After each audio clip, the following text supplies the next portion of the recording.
ऋतुएं।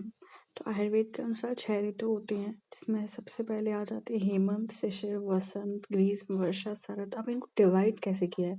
तो इनको जो आचार्यों ने डिवाइड किया है वो सूर्य की गति के आधार पर किया है। जैसे 2 यान बांटे गए हैं, एक तो एक होता है अपना उत्तरायण होता है, एक दक्षिणायन होता है।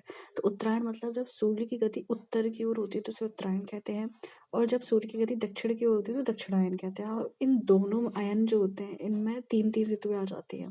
जैसे उत्तरायण में आ जाता है शिशिर, वसंत, ग्रीष्म, और जो दक्षिणायन होता है उसमें आ जाता है वर्षा, शरद, हेमंत। अब इन ऋतुओं में क्या क्या लक्षण होते हैं? जैसे उत्तरायण में क्या लक्षण होंगे, दक्षिणायन में क्या होंगे? तो उत्तरायण को मादान बैल भी कहते हैं और दक्षिणायन को विसर्ग। तो होता क्या है कि उत्तरायण में जो हवा होती है बहुत रुक्ष होती है।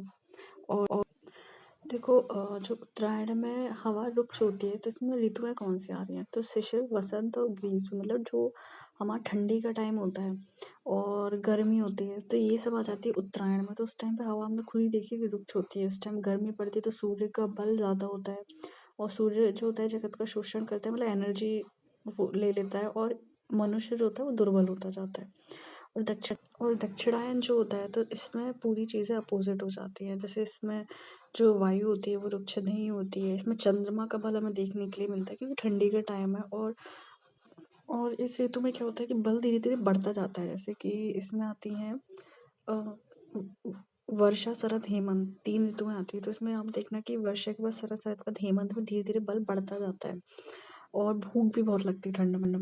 तो इस हिसाब से हमने 6 ऋतुओं के बारे में पढ़ा। इसकी डिटेल में हम आगे जानेंगे। Thank you. मेरे पेज को लाइक और सब्सक्राइब कीजिए।